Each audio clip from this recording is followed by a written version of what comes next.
여러분, 해외에서의 교수 생활하면 무엇이 먼저 떠오르시나요? 여유로운 삶, 안정적인 직장, 돈과 명예. 저는 작년 9월 말일자로 세 번째 직장에서 퇴사하였습니다. 저희 우즈벡에서의 경력은 모두 대학 교수라는 타이틀이었습니다. 첫 번째 직장에서는 학과를 운영하며 3년 동안 근무하였습니다. 우즈벡이라는 국가에 대해 사실 정보를 찾기란 쉽지 않습니다. 처음 이곳으로 왔을 때 대학 관계자로부터 들었던 이야기는 낮은 물가, 그리고 교수는 정년이 없기 때문에 안정적으로 생활할 수 있다 였습니다. 하지만 이곳에서 생활하면서 실상은 전혀 그렇지 않다는 점을 알게 되었습니다. 실제로 정년이 없다는 말이 맞기는 하지만 계약기간이 종료되기 전 고용주가 언제든지 해고 통보를 할 수 있습니다. 한국의 경우 계약직 교수라 하더라도 심각한 범죄를 저지르지 않는 이상 계약 관계를 무난히 이어가지만 이곳에서는 그렇지 않습니다. 그러다 보니 고용주의 부당한 지시를 따라야 하고 폭언과 모욕을 주는 고용주의 언행에 눈치를 보며 살아야 한다는 점을 저는 납득할 수 없었고 결국 퇴사를 결심하게 되었습니다. 나이 든 교수님들은 저에게 이것이 사회생활이다 라며 어줍지 않은 조언들을 하셨지만 그분들이 가장 먼저 도망치듯 퇴사하는 모습을 보며 제 생각이 전혀 틀리지 않았다는 점을 다시 한번 깨닫게 되었습니다. 참고로 해당 학교는 개교한 지 6년 정도 지났는데 지금까지 약 80명의 한국인 교수들이 퇴사하였습니다. 첫 번째 직장을 퇴사하고 새로운 한국식 대학 개교라는 프로젝트를 진행하기 위해 두 번째 직장으로 이직했습니다. 하지만 최근 우즈벡 교육부의 정책이 강화됨에 따라 사립 대학에 대한 라이센스 발급이 잠정 중단된 상태입니다. 이미 라이센스가 있는 사립 대학들조차도 우즈벡 교육부에서 여러 이유를 들어 라이센스를 취소시키고 있습니다. 이러한 상황에 의해 해당 대학의 개교 프로젝트는 무산되었고 관계자들의 요청에 의해 두 번째 직장도 자진 퇴사하게 되었습니다.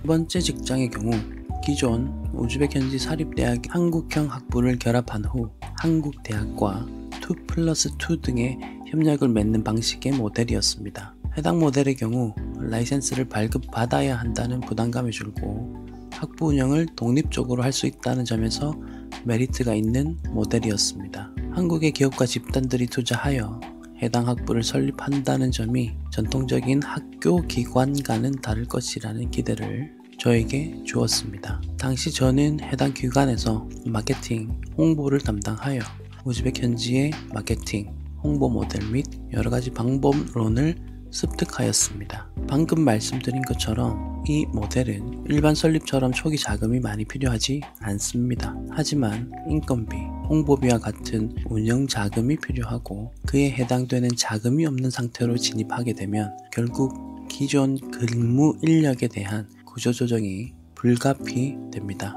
제가 있던 세 번째 직장에서도 이러한 상황이 발생했고 기관의 요청에 따라 자진하여 퇴사하게 되었습니다. 당시 마케팅 홍보 업무를 하며 우즈벡 현지 광고업체와 여러가지 회의를 하면서 느낀 점입니다. 아직 현지 업체들은 기획, 운영, 관리, 표준화된 문서 작업, 광고 효과 분석 등의 많은 한계를 가지고 있다는 점을 발견하였습니다. 그리고 제공하는 서비스에 비해 턱없이 비싼 정부 비용, 또한 저희가 자체 마케팅 팀을 편성하여 진행하게 하는 이유였습니다.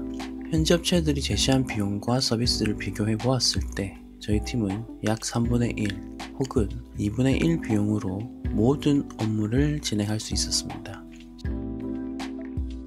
지난 5년의 시간 동안 우즈벡에서 여러 프로젝트를 하면서 세 가지 느낀 점이 있습니다. 첫 번째는 자금입니다. 보통 많은 분들이 우즈벡이란 나라를 만만하게 보시고 사업을 시작합니다. 최소 1년 이상을 버틸 자금도 없이 비즈니스를 쉽게 시작하고 결국은 실패하게 됩니다. 데이터를 기반으로 한 시장 조사를 제대로 하지 않고 누군가의 말만 듣고 사업을 시작했다 망하는 경우를 많이 보게 되었습니다. 두 번째는 인적 자원 관리입니다. 이 부분은 복잡한 부분입니다만 우즈벡 현지 기관과의 업무 진행, 우즈벡 조직의 업무 환경에 대한 대처 방안 마련, 현지 인력 관리, 그리고 기획 등 많은 부분을 우즈벡 고유의 환경을 반영해야 진행해야 합니다. 세 번째는 많은 한국인 투자자 및 기업주들은 한류가 확산되어 한국 아이템을 가지고 한국 스타일대로만 한다면 무조건 성공할 것이라 생각하고 쉽게 접근하는 경향이 있습니다.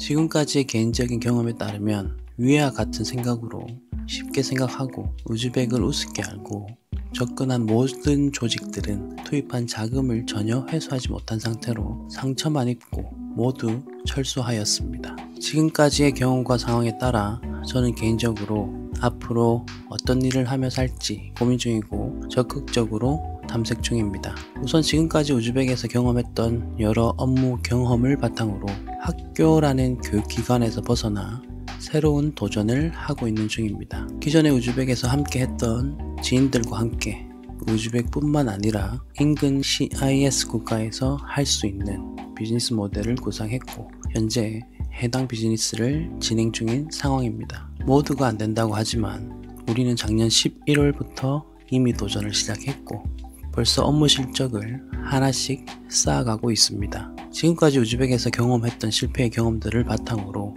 우리가 믿는 그리고 우리가 맞다고 생각되는 방식대로 전공법을 펼치며 진행할 것입니다.